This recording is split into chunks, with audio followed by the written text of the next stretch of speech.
बिस्मिल्लाहिर्रहमानिर्रहीम। प्रोग्राम जायज़ा के साथ मैं हूं आपका मेज़बान हुसैन थेबो। आज हम प्रोग्राम में जायज़ा लेंगे पाकिस्तान की इकानमी का। पाकिस्तान इस वक्त अपने मुश्किल तरीन सूरत हाल में है। पाकिस्तान के रिज़र्व्स जो आज के दिन हैं वो 5.75 बिलियन से भी कम हो गए हैं, जो तारीख़ में बहुत ज़्यादा कम है। इसके साथ साथ हमारे जो इदारे हैं वो और हमारी जो पॉलिटिकल इंस्टीट्यूशन है वो अपने रात दिन कोशिश कर रहे हैं कि किसी तरह से हमें कुछ मदद हमारे दोस्त ममालिक से मिल जाए। इस वक्त आर्मी चीफ़ सऊदी अरब और यूएई के दौरे भी इसी सिलसिले में कर रहे हैं। क्या वाकई हमारे मुल्क के अंदर इस वक्त भी इतना बड़ा प्रॉब्लम है कि हमारी एलसी नहीं खुल रही है? हमने अभी हालिया एक बयान देखा Karachi chamber of commerce and industry के प्रेसिडेंट का। उन्होंने कहा कि स्टेट बैंक के परमिशन के बावजूद भी बैंक हमारे एलसी रोक रहा है। क्या वाकई इतनी मुश्किल सूरत हाल है? इस पे तमाम हम डिस्कस करेंगे। जो पाकिस्तान बिजनेस काउंसिल है उन्होंने रिकमेंडेशन दी हैं कि इस वक्त इमीडिएट इफ़ेक्ट आपको गवर्नमेंट को पाकिस्तान के लिए फ़ैसले करने पड़ेंगे। 32 रुपये डीज़ल महंगा करना पड़ेगा, 50 रुपये पेट्रोल महंगा करना पड़ेगा। डॉलर की जो एक्चुअल उसकी जो इस वक्त वर्थ है, इस वक्त हमारे पास 227 रुपये, लेकिन मार्केट में डॉलर 258 से कम में नहीं मिल रहा है। और जो बैंक हैं वो अगर आप इंटरनेशनली क्रेडिट कार्ड यूज़ करेंगे तो वो 258 पे चार्ज करेंगे। तो हालात बहुत ख़तरनाक हैं। और इसके साथ साथ अगर देखा जाए तो कराची और हैदराबाद में लोकल गवर्नमेंट के इलेक्शन काफ़ी दिनों से कभी पीपल्स पार्टी इस तरफ बाल, कभी MQM की तरफ, कभी MQM पीपल्स पार्टी की तरफ। अभी हालिया इलेक्शन कमीशन ने नोटिफिकेशन दिया है कि एट एनी कॉस्ट इलेक्शन 15 जनवरी को होना है। अब देखते हैं कि वाकई 15 जनवरी को हो जाते हैं। और जो कराची और हैदराबाद की बड़ी जमात है MQM, उन्होंने आपस में जो नाराज़ धड़े थे वो आजकल गवर्नर साहब उनको मनाने में लगे हुए हैं। क्या वाकई वो एक पेज पे आएंगे? क्या ये सब जमातें एक पेज के आने के बाद इनकी वर्थ है?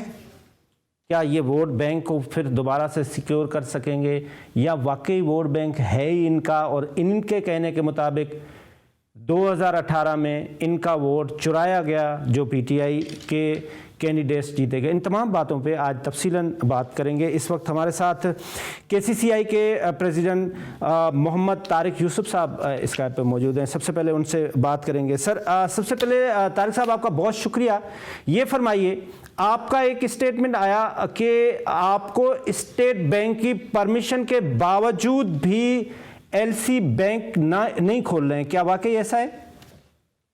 नहीं, इसमें मैं आपसे करूँ कि स्टेट बैंक की अस्सलाम वालेकुम, इसमें स्टेट बैंक की परमिशन जो है माफ कीजिएगा, वो अब उन्होंने डेलीगेट कर दिए है ऑथराइज्ड डीलर्स को। ठीक है, जिसके माने है बैंक। ठीक है, अभी जिम्मेदारी है जो बैंकों की हो गई है और बैंकों को इख्तियार दे दिया गया है कि वो अपनी सेल्फ मैनेजमेंट के साथ लोगों की एलसीआर खोलें। बट अनफॉर्चुनेटली जो ऑब्जर्वेशन है वो ये है कि बैंक जो है वो एलसीआर नहीं खोल रहे हैं लेकिन इंतहाई दुश्वारी के साथ।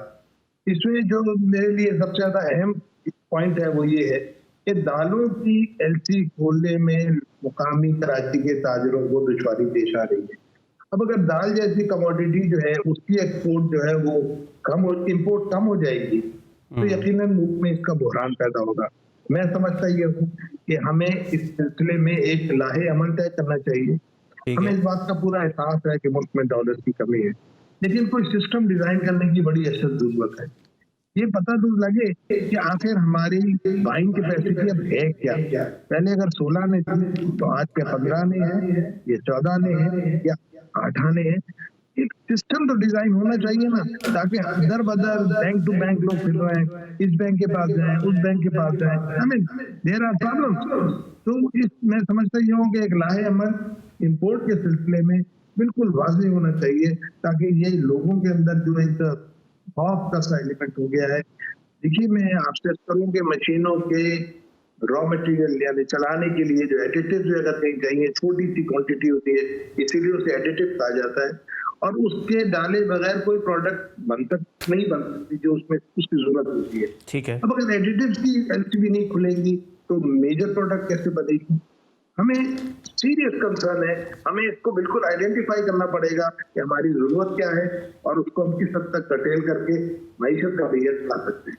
तारिक साहब, आप आने वाले दिनों में क्या देख रहे हैं? क्या वाकई स्टेबिलिटी आ जाएगी और हमारा जो डॉलर है इसकी भी स्ट्रेंथनिंग हो जाएगी? इस वक्त जो ये दो रेट चल रहे हैं, आपकी कोई बात हुई है इस सिलसिले में कि एक ऑफिशियल रेट है और एक अनअनाउंस्ड अनऑफिशियल एक रेट है जो बैंक, अगर आप क्रेडिट कार्ड मुल्क से बाहर चार्ज करेंगे तो वो उस पर 250 चार्ज करेंगे, तो इस सिलसिले में आपकी कोई बात हुई है?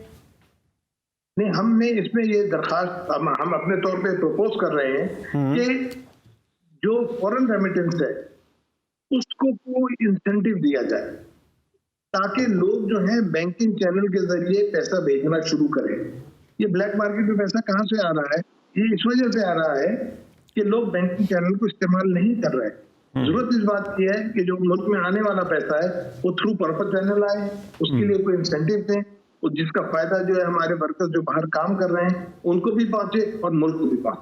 जी, बहुत बहुत शुक्रिया प्रेसिडेंट KCCI तारिक यूसुफ साहब। एक छोटा सा कमर्शियल ब्रेक लेते हैं और ब्रेक के बाद आते हैं और कराची की पॉलिटिक्स पे बात करेंगे। छोटा सा break.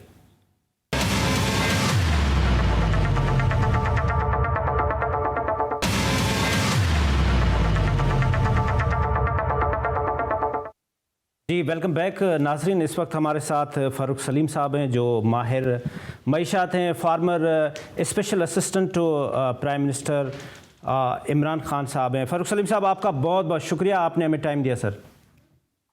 Thank you for inviting me साहब, शुक्रिया सर। ये फरमाएं, इस वक्त हम पाकिस्तान के वक्त की वाकई नाजुक सूरत हाल से गुजर रहे हैं और हमारे जो रिज़र्व हैं वो इंतहाई जो तकलीफ़ दे सतह पे चले गए हैं और वाकई हम डिफ़ॉल्ट की तरफ जा रहे हैं। फ़ारूक सलीम साहब जी हुसैन साहब, 2 या 3 चीज़ें आपने एक ही सवाल के अंदर बंद की हैं।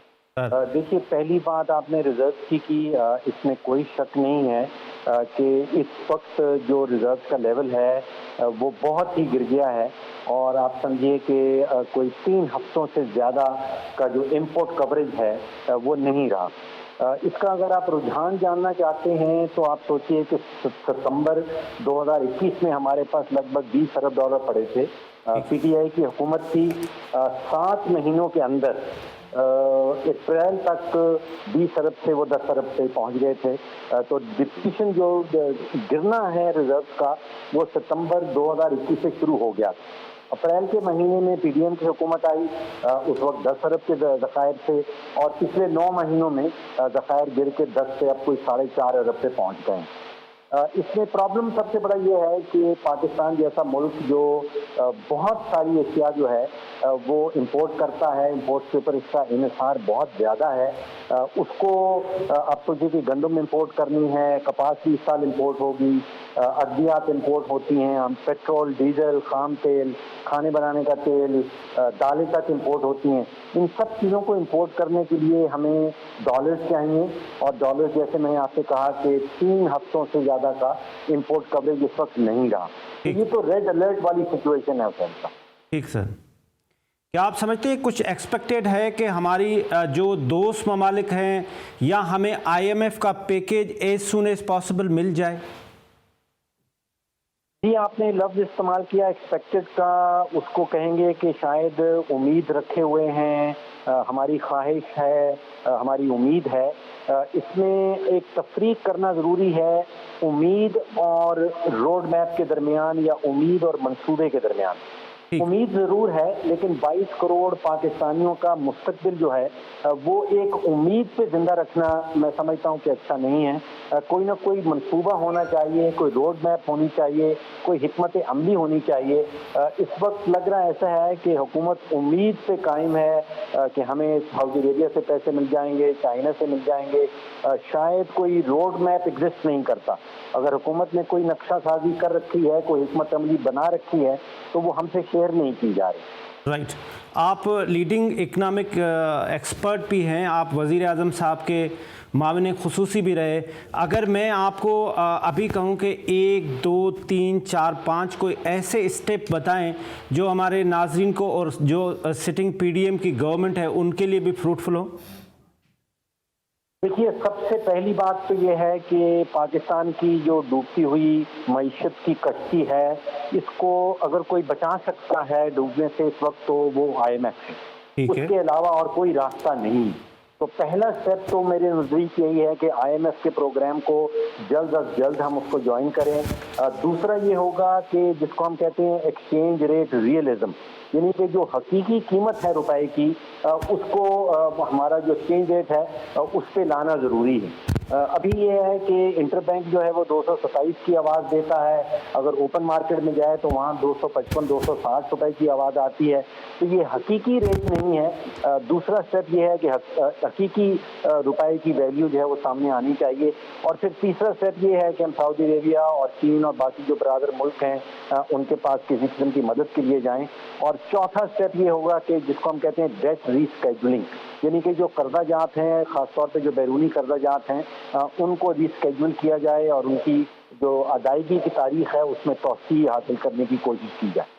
अच्छा, एक चीज़ और जो पाकिस्तान बिजनेस काउंसिल की मैं एडवाइस में देख रहा था, ये सारी चीज़ें तो उन्होंने कही है। उन्होंने कहा है कि जी 4 डेज़ अ वीक आप वर्किंग करें, एक दिन वर्क फ्रॉम होम करें।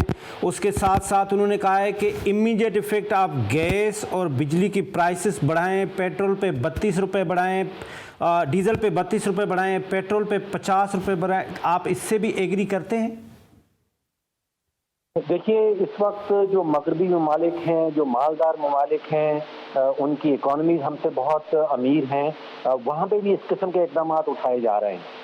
पेरिस के अंदर जो आईफल टावर के अंदर रात को लाइटें जलाई जाती थी, उसमें कमी लाई गई है। तो अगर अमीर ममालिक इस किस्म के इक़दाम जो हैं वो उठाने के ऊपर मजबूर हो गए हैं, तो ये जितने इक़दाम का आपने जिक्र किया, मेरा ख्याल है कि पाकिस्तान में भी अगर उठाए जाएं तो ख़ास तौर पे हमारी जो 30 से 35% जो इंपोर्ट का बिल है, जिसमें हम पेट्रोल, डीजल, खाम तेल और कोयला वगैरह इंपोर्ट करते हैं, अगर उनकी इंपोर्ट में कुछ कमी लाई जा सकती है, लाई जानी चाहिए। उसके नतीजे में हमारा जो तजारती खसारा है वो नीचे आएगा। एक परसेप्शन ये भी है कि ये जो पॉलिटिकल सिस्टम है वो ये इतना एक्स्ट्रा ऑर्डिनरी मेजर्स के फैसले नहीं कर सकता, क्योंकि उनको वोट बैंक की परेशानी होती है, तो टेक्नोक्रेट ही ये फैसले ले सकता है। Do you agree? देखिए, मैं समझता हूँ कि PDM की हुकूमत ने आते साथ बहुत सारे तकलीफ दे, बड़े मुश्किल फैसले जो हैं वो लिए थे, इक़दाम उठाए थे, और उसके नतीजे में PDM की जो जमातें हैं उनका ये ख्याल है कि उनका जो सियासी असासा है, जो पॉलिटिकल कैपिटल है, उसमें कमी वाक़ई हुई है। अब उनका ख्याल है कि अगर मजीद मुश्किल फैसले उठाए जाएं तो उसके इर्द उनको किसी किस्म की गारंटी चाहिए कि अगर वो मुश्किल फैसले उठाते हैं और उसके नतीजे में उनके वोट बैंक में मजीद कमी आती है, तो उनको साल भर या उससे ज़्यादा का वक्त मजीद मिल जाए, इलेक्शन तक मजीद वक्त मिल जाए और इलेक्शन पहले ना हों। राइट, बहुत बहुत शुक्रिया फ़ारूक सलीम साहब, आपने टाइम दिया। इसके साथ एक छोटा सा कमर्शियल ब्रेक लेते हैं।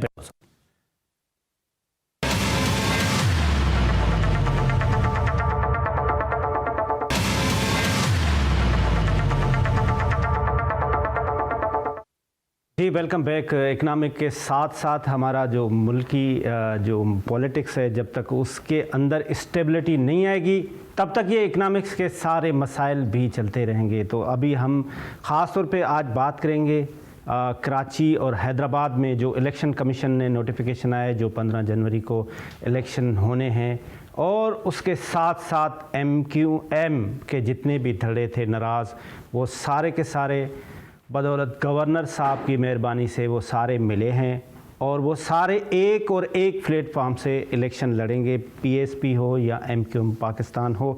उस पर तफसीलन बात करेंगे। हमारे साथ पाकिस्तान इस वक्त तो वो पीएसपी के सीनियर रहनुमा हैं शबीर कायम खानी साहब। अब आगे चल के उनसे बात करेंगे कि वो पीएसपी रहेगी या एमक्यूएम रहेगी। सर आपका बहुत बहुत शुक्रिया, आपने हमें टाइम दिया। इसके साथ साथ कुमैल हैदर शाह साहब हैं, पाकिस्तान पीपल्स पार्टी के सीनियर रहनुमा हैं, चेयरमैन हैं लोकल काउंसिल ऑर्गेनाइजेशन का। सर आपका बहुत बहुत शुक्रिया, आपने हमें टाइम दिया। इसके साथ साथ रेहान हाशमी साहब, कराची का पॉलिटिक्स का बड़ा नाम, farmer MNA Pakistan MQM. Sir आपका बहुत बहुत शुक्रिया, आपने हमें टाइम दिया। शबीर भाई, जो मैंने शुरू में कहा कि अब मैं आपको ये समझूं कि पीएसपी दोबारा एमक्यूएम में मर्ज हो गई। सच अब तक तो ऐसा कुछ भी नहीं हुआ।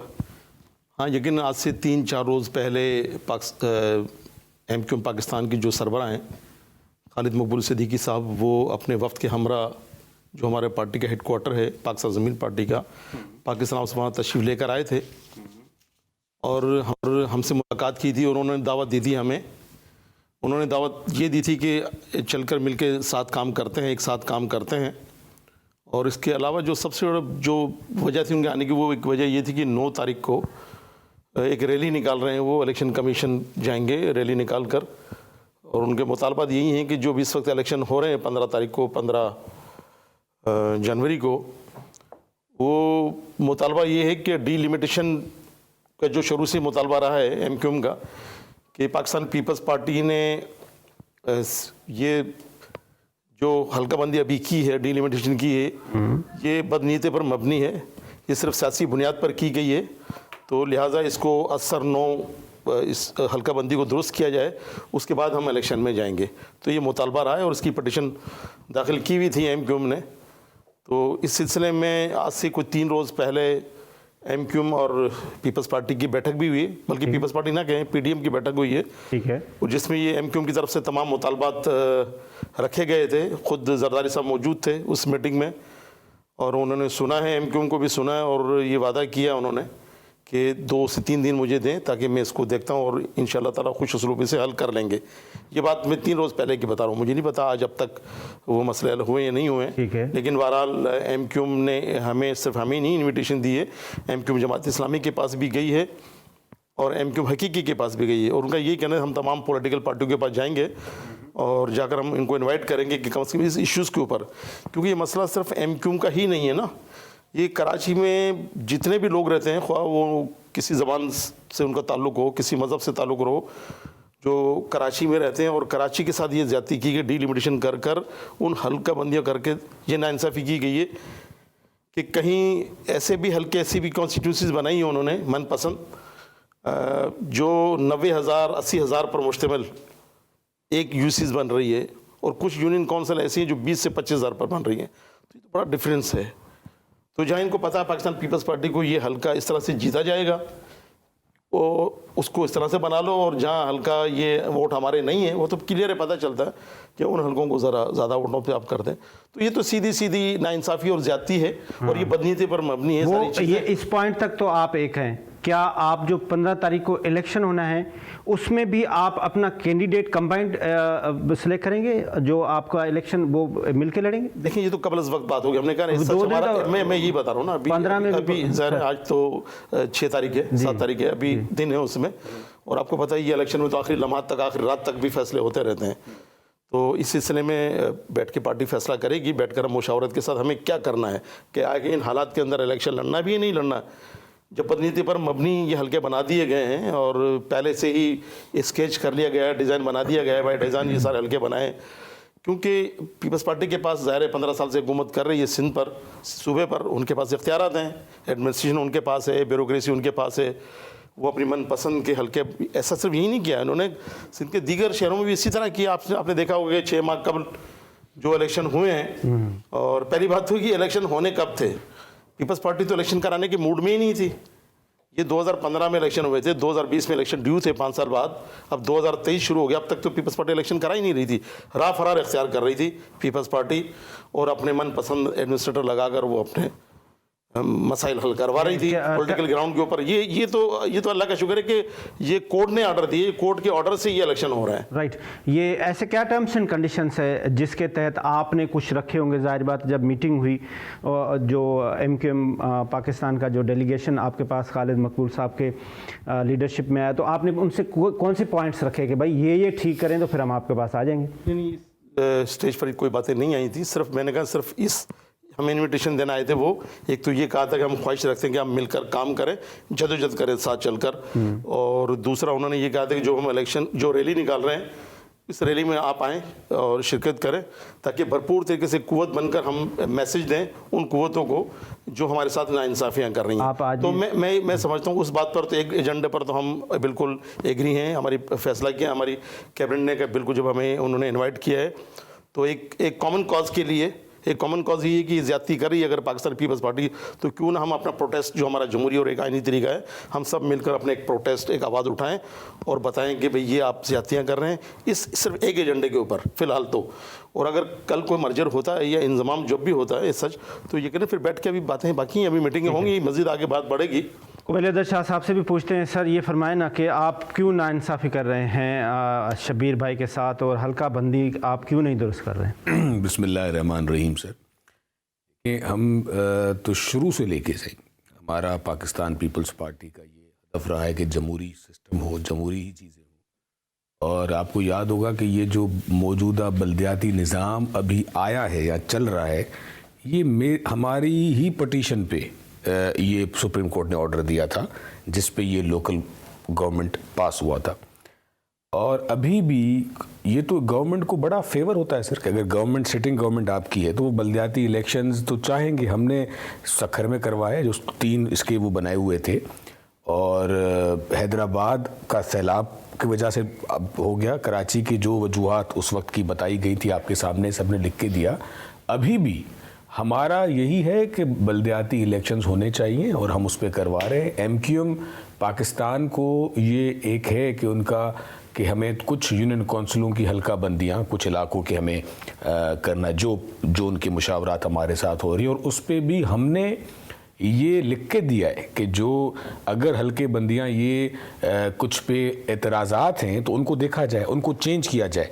और हम तो उसमें आप हर उस पार्टी को खुली प्लेटफॉर्म दे रहे हैं कि ये होना चाहिए, इलेक्शंस भी होने चाहिए, और अगर किसी पार्टी के एतराज़ात हैं तो उस पर भी अमल किया जाए। और आपको याद होगा कि जब सखर वाला बल्दियाती इलेक्शन हो रहा था तो उसमें हमने सारी पार्टियों के साथ मुशावरत की थी। सारी पार्टीज़ को आपको याद होगा एक कॉन्फ्रेंस किया गया था और उसमें तकरीबन तमाम पार्टीज़ ने लिख के दिया था कि ये इलेक्शंस नहीं होने चाहिए। और पहले जब हम ये इलेक्शंस करा रहे थे तब वही सारी पार्टीज़ कह रही थी कि नहीं करना चाहिए। जब पीपल्स पार्टी ने कहा कि चले करा रहे हैं, फिर उसी पार्टीज़ में से जिसमें जमात इस्लामी है और 2-3 और पार्टीज़ हैं, उन्होंने कहा इलेक्शंस होना चाहिए। तो हमने तो कोई, और जब ये हल्का बंदियाँ हुई थी तब तो फेडरल गवर्नमेंट में हमारा कोई हिस्सा ही नहीं था।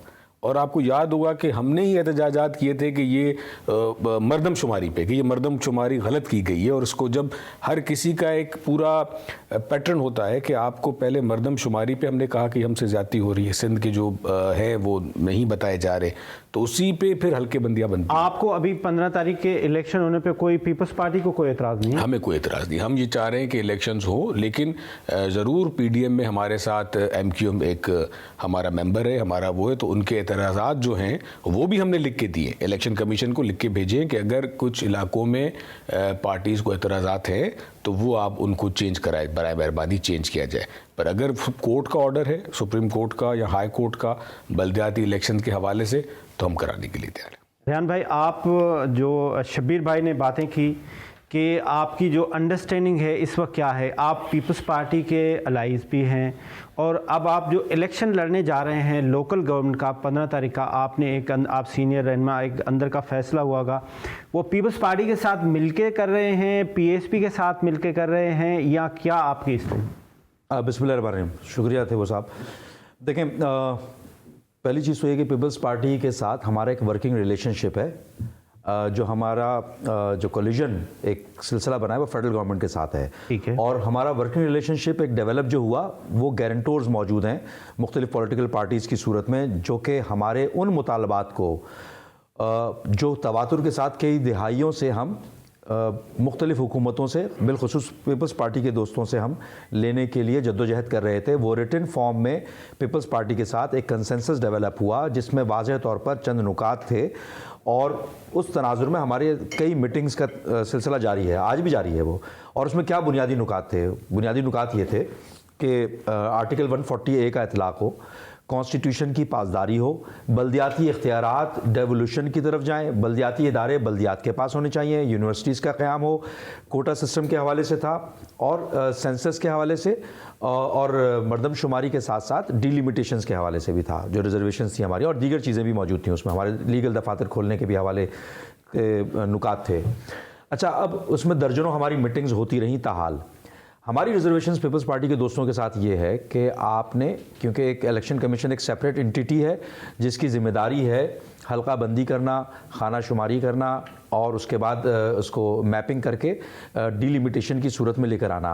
हमारी रिजर्वेशंस ये हैं कि जिस तरह के शबीर साहब ने बताया, बिल्कुल दुरुस्त फरमाया इन्होंने, कि कहीं पर अगर यूसी की आबादी अप्रॉक्सीमेटली 1 लाख नफूस पर मुश्तमिल है तो कहीं पर यूसी 20,000 अफराद पर मुश्तमिल है। तो इसका मतलब ये हुआ कि एक यूसी जो है उसने 4 यूसीज़ की तादाद खा गई और उससे क्या हुआ कि डिलिमिटेशन के साथ साथ आपके जो seat, number of seats, number of वसाइल और फंड्स एलोकेशन, ये तमाम चीज़ें मुतासिर हो गई। और कराची में रहने वाला, बिलखसूस अर्बन सिंध में रहने वाला किसी भी ज़ुबान, लिसान, नस्ल या कौमियत या सियासी पार्टी से वाबस्ता हो, वो बराह रास्त मुतासिर होगा। वैसे ही हमारी आबादी कम गिनी गई है।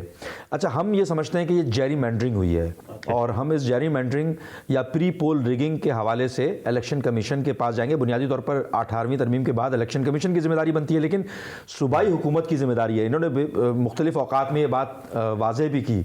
लेकिन देखें, 4 सियासी तरीक़े हो सकते हैं जहाँ पर हम अपनी रिजर्वेशंस को शो करें और जो लार्जर इंटरेस्ट है उसके लिए काम कर सकें। वो 4 तरीक़े क्या हो सकते हैं कि लेजिस्लेशन करें, मुख्तलिफ form of the house, national assembly या सूबाई असम्बली में हम अपनी आवाज़ बुलंद करें और वहाँ पर लेजिस्लेशन करें। दूसरा ये हो सकता है कि हम लिटिगेशन की तरफ जाएँ। हम 2013 से लेकर ताहाल ऑनरेबल सुप्रीम कोर्ट के पास भी गए और वहाँ से डिसीजंस भी लिए। उस डिसीजन की पासदारी की भी बात कर रहे हैं हम, जिसने कहा है कि आर्टिकल 140A का इतलाक़ हो, मेयर के पास इख्तियारात हों, डेवोल्यूशन ऑफ पावर हो।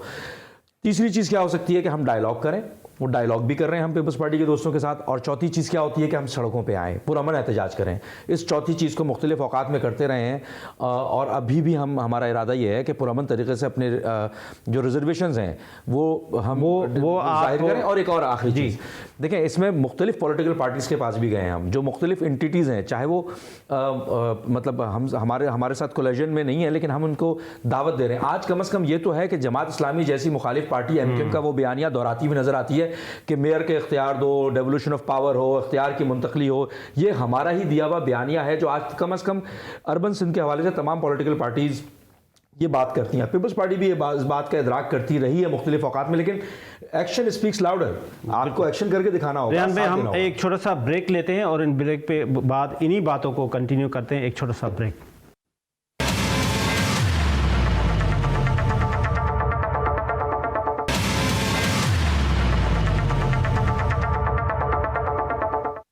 जी, वेलकम बैक। हम बात कर रहे हैं कराची की और हैदराबाद के जो इलेक्शन होने। शबीर कायम खान साहब, ये अगर आप मिल भी जाते हैं सारे जो धड़े हैं जिसमें PSP आप हो गए, MQM पाकिस्तान हो गए, हकीकी ने तो अभी अपने रिजर्वेशंस दिए हैं, लेकिन जो हमने सर्वे कराया है उसके तहत जो कराची का वोटर है वो कह रहा है कि जो नवाज शरीफ लंदन में हमारा लीडर बैठा है वोट हम उसका है।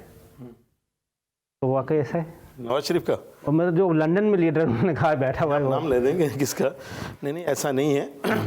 देखिए, सब जितनी बातें ये फिलहाल तो एक कयास आराई होंगी, ये तो वक्त बताएगा, लेकिन ये चीज़ें सब पैदा क्यों हो रही हैं, सही सोचना हमें ये है कि मैं ये समझता हूँ शायद पाकिस्तान पीपल्स, ये कुमेल हमारा भतीजा है, अगर नासिर साहब होते तो शायद मैं उससे तो और खुल के बात करता।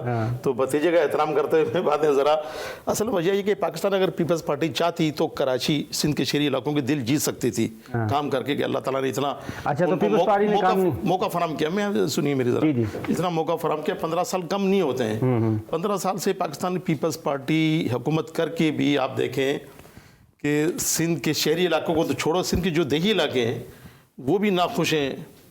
उनके काम से, उनकी प्रोग्रेस से, उनकी परफॉर्मेंस से। ये अलग बात की अगर ये कहेंगे नहीं आप नवाज शरीफ फैक्टर जो है वो जो मैंने सवाल वो नहीं आप कर रहे हैं? नहीं, वो बिल्कुल कतई नहीं है। होगा थोड़ा बहुत होगा, लेकिन वो भी कुछ लोग जो बेनिफिशियरीज हैं उनसे, और इस बात से भी कोई डराए इनकार नहीं कि नहीं उनका कोई वो नहीं होगा। अच्छा, बिल्कुल उनका असर भी होगा, लेकिन बात ऐसी नहीं है। ये सारी चीज़ें पाकिस्तान पीपल्स पार्टी के रवैये की वजह से हो रही है। आज आप जो बात कर रहे हैं मिलने की, सबसे ज़्यादा आवाज़ तो पाकिस्तान ज़मीन पार्टी ने उठाई इस शहर के अंदर। और बात करें जो आर्टिकल 140A की, ये भी सबसे ज़्यादा डिफाइन मुस्तफ़ा कमाल साहब ने हर प्रेस कॉन्फ्रेंस में कहा है कि जो भी इख्तियारात है 18वीं तरमीम के बाद आप डिवॉल्व करके आप दे दें नीचे। अब पाकिस्तान पीपल्स पार्टी NFC के तहत जो PFC मिलता है इनको सूबे में तो लेकर आ जाते हैं ये, लेकिन डिस्ट्रिक्ट को देना, ये आप PFC को आगे देने के लिए ये तैयार नहीं है। ये हम चीखते रहे हर फोरम पे, क्योंकि हमारी आवाज़ ज़ाहिर है अभी पार्लियामेंट में है नहीं। जिस तरह रेहान हाशमी साहब ने फरमाया कि 3-4 वो जगह हैं जहाँ अपने मतलबात मनवा सकते हैं, अपनी बात को मनवा सकते हैं, लेकिन बाहर पाकिस्तान ज़मीन पार्टी तो अपना रोल प्ले करते रही। मैं बात असली बात पे आ रहा हूँ कि पाकिस्तान पीपल्स पार्टी ने लोगों को मायूस किया, जिसकी वजह से ये सब चीज़ें आज जो जमा होने की बातें हो रही हैं इनके रवैयों ने किया है। 15 साल में आप देख लें कि कराची और हैदराबाद में इन्होंने पाकिस्तान पीपल्स पार्टी ने कम से कम 2.25 लाख इन्होंने जॉब्स दी हैं, क्रिएट किए हैं मुख्तलिफ डिपार्टमेंट के अंदर। आप रेशो उठा के देखें कि आप शहरी बता दें, मेरा चैलेंज है ऑनर आपके चैलेंज पे मैं कर रहा हूँ कि कितनी शहरी इलाकों में इन्होंने जॉब्स दी हैं, वो कैलकुलेशन निकाल लीजिए, निकालना है। और अगर दी भी हैं तो ये भी बदनीति है कि कराची के डोमिसाइल के ऊपर, क्योंकि सबसे ईजी कराची का डोमिसाइल बनना है। तो जब कराची के लोग, जब कराची के बासी ख्वाह वो किसी कौमियत से ताल्लुक़ रखते हो, मैं बात पर्टिकुलर किसी बात कौमियत की नहीं कर रहा हूँ, जो कराची में जो भी रहते हैं, जो कराची आए हैं, कराची में अगर सेटल हो गए हैं, वो चाहे पेशावर से है, यहाँ का उन्होंने डोमिसाइल बना लिया, सिंध का उन्होंने अगर डोमिसाइल बना लिया है और यहाँ अगर आबाद रह रहे हैं, तो फिर ये फिर एक ज़्यादती है। तो आप रिकॉर्ड पे उठा के देख लें, ऐसा नहीं हुआ, जिसकी वजह से यहाँ के कराची के नौजवान ये बात सोचने पर मजबूर हैं।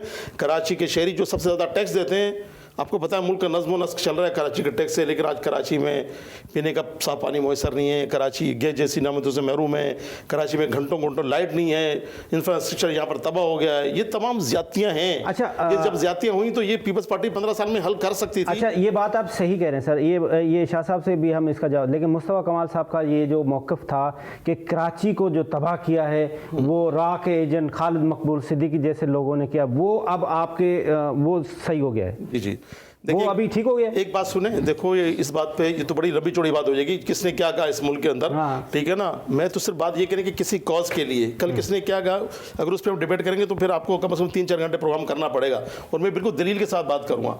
असल मसला ये देख रहे हैं कि जहाँ बात अगर बन रही है, बात बेहतरी की तरफ आ रही है, तो ये सारा दोष मैं पीपल्स पार्टी को दे रहा हूँ ना, कि पीपल्स पार्टी के रवैये की वजह से आज सब लोग करीब हो रहे हैं कि ये देख रहे हैं कि नहीं यार, हमारे अलग होने से, हमारे तकसीम होने से पीपल्स पार्टी मजबूत हो रही है, और पीपल्स पार्टी ये ज्यादतियाँ, ये नाइंसाफियाँ, जुल्म कर रही है, ये जुल्म ढा रही है। क्यों ना हम एक होकर एक मौसर ताकत बनकर पीपल्स पार्टी से हम बात करें, जो हमारा हक है, जो हमारा राइट है। तो बात ये कि कराची भी सिंध का दारुल खलाफा है, यहाँ पे सब लोगों का हक है इस शहर के ऊपर, ये सब आए यहाँ पर रोज़ी रोटी कमाएं, लेकिन कराची को भी तो ऑन करें ना। तो कराची के साथ ये ज्यादती हुई है, हैदराबाद के साथ ज्यादती हुई, इवन मैं तो कह रहा हूँ लाड़काना के साथ भी ज्यादती हुई है कि भुट्टो के नाम पे जिनको वोट मिलते रहे। आज लाड़काना का हाल आप सूरत हाल आप देखें, अब भी बारिश के अंदर ये दावे तो करती है पाकिस्तान पीपल्स पार्टी की, बारिश में अभी हमने 95% हमने पानी निकाल दिया, लेकिन आप चलें, मेरा चैलेंज है, मैं तो अभी 3 रोज़ पहले होकर आया हूँ, डिस्ट्रिक्ट कम से कम सिंध के 7 से 8 डिस्ट्रिक्ट अब भी ऐसे हैं जहाँ पर अभी भी फसलों में और घरों पर पानी खड़ा हुआ, कई फुट पानी। नौशर फरोज घोट की है, सांगड़ है, उमरकोट है, दादू है, लाड़काना, ये सब डिस्ट्रिक्ट हैं जो लोग बेचारे परेशान हो गए। देखिए तो करते रहे शाह साहब, आपने जो है ना वो डिप्राइव किया है, बाकी सब सही है, तो आपने बाकी सिंध के दूसरे अजला में सिर्फ डेवलपमेंट की है, वहाँ पर नौकरी दी है, कराची और हैदराबाद में क्यों नहीं दी?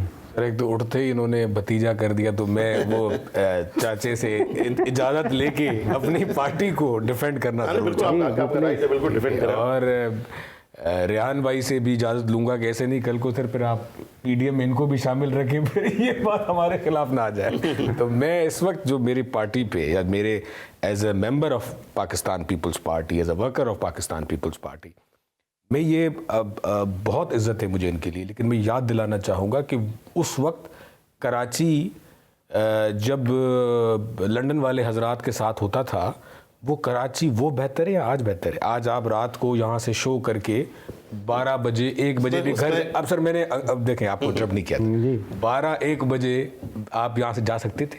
आज आप 1-2 बजे कराची में घूम रहे हैं, कराची को वापस बहाल किया गया है, कराची में काम किया गया है। हेल्थ का आप एक जस्ट इमेजिन कि हेल्थ कहाँ पे पहुँचा, ये जो हेल्थ के इदारे वफाक चलाता था वो सूबे चला रहे, और वो NICVD, इंडस हॉस्पिटल, उन सब से जाके पूछें 70-80% डोनेशंस उसको ऑन सिंध गवर्नमेंट कर रही है। आपका SIUT, आपके अंडर पासेस, मुस्तफ़ा कमाल साहब, बहुत इज़्ज़त है उनके लिए, बहुत ज़्यादा। हम तो बचपन से ही मैं इनको देखता आ रहा हूँ, मेरे वालिद साहब के साथ नाज़िम हुआ करते थे और बड़ा उनसे अच्छा ताल्लुक़ था। लेकिन ये जो भी ख़ुद MQM के लीडरान थे वो क्या कहते थे कि वसीम अख्तर साहब का क्या बयान था 7-8 महीने पहले कि कराची को सबसे ज़्यादा तो मुस्तफ़ा कमाल साहब ने किया है, डैमेज किया है, चाइना कटिंग करके चले गए थे। जहाँ पे ड्रेनेज डालना था वहाँ घरों की परमिशनें दे दी थी कि यहाँ घर बना दो, और उस वक्त तो और 5-6 अंडर पासेस से अलावा कौन से काम हुए थे। आज आप हम अगर कहीं गलत हैं तो हम अपनी पब्लिसिटी नहीं कर पा रहे। हमें जो लोगों को बताना चाहिए, जो हमारी इंटर पार्टी मीटिंग्स होती हैं जिस पे हम बहुत ज़्यादा ये बोलते हैं कि हमें ये बताना चाहिए कि हमने कराची में क्या क्या काम किए। आज आप देख रहे हैं कि हमारे साथ अगर PDM में हमें फेडरल गवर्नमेंट की सपोर्ट है तो आप देखें बसेस स्टार्ट हो गई सर, जो ये बसेस 4 सालों से स्टार्ट नहीं हो पा रही थी। आप हर इदारे को देखें, हम तो ये चीख के कहते रहते हैं कि कराची सबका है, और कराची में फिर इतने स्टेक होल्डर्स आ जाते हैं कि जो भी कराची में सही काम होने को होता है उसको रोक दिया जाता है कि पहले फलां से परमिशन लो, फिर फलां काम नहीं हो रहा। कौन सा ऐसा काम, पूरी सिंध की बात की जाए ना, हम तो पूरे सिंध को ऑन कर रहे हैं। और 2008 की अगर हमारी आप इलेक्शन में कारकर्दियत देखें, अगर हमारी अच्छी कारकर्दियत नहीं होती तो 13 में हमने 8 से ज़्यादा सीटें ली है, फिर अगर 13 में नहीं होती तो 18 में हमने उससे ज़्यादा लिए। ये सईद गनी साहब कराची से जीते हैं सर। MNA हमारे जो फैसल वाडवा ने रिज़ाइन दिया वो पाकिस्तान पीपल्स पार्टी के MNA वहाँ से बने। ये कराची के लोगों का हमसे प्यार है और क्या है। जी रेहान हाशमी साहब, कराची के लोगों का पीपल्स पार्टी के साथ प्यार है, और आप उसके लिए ही पहले वसीम अख्तर साहब कहते थे कि कराची को बर्बाद करने वाला वही मुस्तफ़ा कमाल है, और आज आप उसके साथ बैठ के फिर इलेक्शन वो भले बैठे, मैं उसमें नहीं आ रहा, मेरे पे बड़े मौजरत से एक बात अर्ज करूं जी। मैं अभी अपनी गाड़ी ड्राइव करते हुए आया हूं और डरता आया हूं कि कहीं पर भी स्नैचिंग हो जाएगी।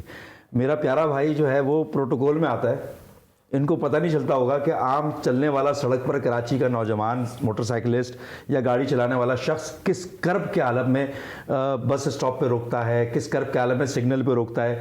प्रोटोकॉल जिनके पास नहीं है वो, उनका दर्द हम जानते हैं ना बेहतर तरीके से। तो कराची की सूरत हाल अच्छी नहीं है, क्राइम रेट बहुत बढ़ चुका है, CPLC के डाटा चेक कर सकते हैं। अगर कुछ बेहतर हुआ था उसमें कोई शक नहीं कि रेंजर्स की कारकर्दगी की वजह से, जो कि फेडरल गवर्नमेंट का इदारा है, अगेन उसमें सवाल उठता है। पीपल्स पार्टी 18वीं तरमीम के बाद it was the responsibility of the सूबाई गवर्नमेंट कि लॉ एंड ऑर्डर को मेंटेन करे, रिस्टोर करे, लेकिन वो क्या वजह है कि आपने एक पैरामिलिट्री फोर्स को इंगेज करना पड़ गया आपको, क्योंकि आप पुलिस के ऊपर बेहतर तरीके से उसको इंगेज नहीं कर पाए थे। पुलिस ने बड़ी कुर्बानियाँ दी हैं, लेकिन आप हुकूमत की जिम्मेदारी बनती है रिगार्डलेस फ्रॉम दिस फैक्ट। अच्छा, अब दूसरी बात ये कि इस मुल्क की सियासत में आसिफ अली जरदारी साहब को साल जेल की सोबतें बर्दाश्त करनी पड़ी। किसकी वजह से? कहते हैं PMLN की वजह से। और PMLN वालों को कई दर्जनों केसेस बर्दाश्त करने पड़े पीपल्स पार्टी की वजह से। जब आप दोनों एक दूसरे को सोबतें देने के बाद इत्तेहाद कर सकते हैं, सही बात है। तो आप फिर इसी तरह PTI कलदम जमातों के साथ 2013 में इंतखाबी एक मुहिम चलाई थी मिलकर, कलदम जमातों नॉन स्टेट एंटिटी के साथ। तो हम इस मुल्क के, इस शहर के, इस सूबे के लार्जर इंटरेस्ट के लिए अपने ही उन धड़ों से जो कि कुछ बुनियादी मामलात के ऊपर हमसे अलहदा हुए थे, हम क्यों लार्जर इंटरेस्ट के लिए एक कंसेंसस डेवलप क्यों नहीं कर सकते? हम पॉइंट ऑफ कॉमन इंटरेस्ट क्यों नहीं डेवलप कर सकते? हम पॉइंट ऑफ कॉमन इंटरेस्ट के ऊपर काम साथ क्यों नहीं कर सकते? और वो पॉइंट ऑफ कॉमन इंटरेस्ट जिसके ऊपर पीपल्स पार्टी के दोस्त भी राजी हैं। बिल्कुल बेहतरीन बात। मना नहीं किया। आखिरी क्लोजिंग पे मुझे सिर्फ ये बताएं कि ये जो आपने आखिर वाली अच्छी बात की, इस वक्त जो इकोनॉमिक सिचुएशन है वो इतनी ख़राब है, हम सारे पाकिस्तानी मिलके उसमें हमारे जो भी स्टेक होल्डर्स हैं, चाहे वो इस्टेब्लिशमेंट है, चाहे वो अदलिया है, चाहे वो आवाम है, चाहे वो पॉलिटिशियन है, ऐसा क्या करें जिससे इस मुल्क की बेहतरी आ जाए? देखिए, ये मुल्क अगर डेमोक्रेसी के ऊपर बात हो रही थी और तो बड़ी तमाम पॉलिटिकल पार्टी की जिम्मेदारी बनती है कि डेवोल्यूशन ऑफ पावर की तरफ जाएं, कॉन्स्टिट्यूशन की इंप्लीमेंटेशन की तरफ जाएं। एक अभी माहौल बना हुआ है कि सब मिलकर काम करने का मौका मिल सकता है, एक दूसरे के हकूक़ का ख्याल रख लें, चीज़ें बेहतर होती जाएंगी। एक दूसरे को जो डिजर्व राइट्स हैं वो आप डेलीगेट कर दें, इंशाल्लाह चीज़ें। सर बिल्कुल जो रेहान भाई ने कहा, हम इस पे हुए, हमें तो ये प्रॉब्लम नहीं कि पीएसपी के साथ मिल रहे हैं या हकीकी के साथ मिल रहे हैं। हम तो ये कह रहे हैं कि अच्छी बातें एक पेज पे आए और उसमें सबसा क्रेडिट हमारा जाता है। Pakistan Peoples Party always it's being a matured party, और हम ये हमेशा चाहते हैं कि सब मिलके काम करें। आज के जो पाकिस्तान के हालात हैं, हम सब मिलके एक पेज पे आएंगे तो इस सबसे निकल मुल्क की बेहतरी के लिए हम सब लोग हाथ मिला, जो रेहान भाई ने नहीं कहा कि हम सभी क्यों नहीं मिल सकते सर। मुल्क की बेहतरी तब हो सकती है जब इंसाफ हो, ना इंसाफियां खत्म हो, जुल्म ज्यादतियां खत्म हो, महरूमियां खत्म हो। बेहतरीन बात। तो मैं इसी बात को कंटिन्यू करूंगा जो रेहान हाशमी साहब ने की थी कि वो खुद ड्राइविंग कर आए और मेरे भतीजे जो हैं प्रोटोकॉल में आए, तो इनको नहीं पता कि इस वक्त कराची में क्या हो रहा है, किस तरह से जाती है। रोजाना की बुनियाद पे आप देखेंगे, कल भी एक इंसिडेंट हुआ गुलशन इकबाल में, एक नौजवान लड़की वो उनको कत्ल किया गया, और आए दिन इस किस्म के वाकयात होते हैं। बिल्कुल। तो ये, और यहाँ की पुलिस जो कहती है, पुलिस की जो चीफ कहते हैं कि नहीं कराची के लोग शोर बहुत ज़्यादा करते हैं और ये मुजाहमत ना करें, तो अपनी नाहिली कराची पुलिस भी, कराची एक तो ज्यादतियाँ हो रही है कराची के शहरों के साथ, और कराची पुलिस जो है वो उन पे डाल रही है कि कराची के शहरी ज़्यादा ज्यादती करते हैं। दूसरी बात, मैं आखिरी बात करके अपनी बात ख़त्म करता हूँ कि मुस्तफ़ा, देखो क्रेडिट पाकिस्तान पीपल्स पार्टी ले रही है कि ये सब पाकिस्तान पीपल्स पार्टी की वजह से हुआ है कि आज कराची में अमन है। होगा, बिल्कुल मैं नहीं कह रहा, लेकिन आप देखें कि क्रेडिट तो मुस्तफ़ा कमाल साहब को देना। पाकिस्तान पीपल्स पार्टी तो 2008 से लेकर आज 2023 15 साल से हुकूमत कर रही ना, लेकिन 2008 से लेकर 2016 पाक सरज़मीन पार्टी तो 2016 में बनी है ना। इन 8 सालों में क्या पाकिस्तान पीपल्स पार्टी मौजूद थी? उस वक्त मौजूद थी, क्या अमन कायम था? नहीं, ऐसा नहीं है। ये सारा क्रेडिट मुस्तफ़ा कमाल को, लॉ इन्फोर्समेंट एजेंसी को जाता है कि उन्होंने कराची में अमन की बात की, लोगों को मिलाने की बात की, जोड़ने की बात की, लसानियत की, खात्मे की बात की। अल्हम्दुलिल्लाह आज अल्लाह का शुक्र है कराची में अमन है। आखिरी कमेंट्स करना चाहते हैं सर? मैं आखिरी ये कमेंट करना चाहूँगा कि हम ये चाहते हैं सब वन प्लेटफॉर्म पे हों। जी बिल्कुल। और ये अगर हम इस बात को कहें कि बेहतरी क्या है, तो हमें बेहतरी के लिए देखना चाहिए, और हम सब एक जगह पे जब बैठेंगे, सब मिलके सोचेंगे सिंध का, कराची का, पाकिस्तान का, तो इंशाल्लाह। बहुत शुक्रिया रेहान हाशमी साहब। मैं आप ही का जो सेंटेंस है ना, उसको एंडिंग करता हूँ कि हम सब लोग मिलके और इस मुल्क के लिए सोचें। और जो शबीर कायम खानी साहब, जब तक इंसाफ नहीं होगा, चर्चिल से पूछा गया कि क्या हिटलर बरतानिया के ऊपर, लंदन के ऊपर अटैक करेगा, उन्होंने कहा जर्नलिस्ट जितने बैठे थे, उन्होंने कहा जितने जर्नलिस्ट बैठे हैं आप बताएं मेरी अदालतें इंसाफ दे रही हैं? तो उन्होंने कहा हाँ जी इंसाफ तो हो रहा है। उन्होंने कहा फिर हमें कोई कुछ नहीं बिगाड़ सकता। तो ये मुल्क के अंदर जब तक इंसाफ नहीं होगा, वो हर सब्जेक्ट में, हर सेक्टर में, तब तक मुल्क के मसाइल रहेंगे। खुदा हाफिज़। पाकिस्तान जिंदाबाद।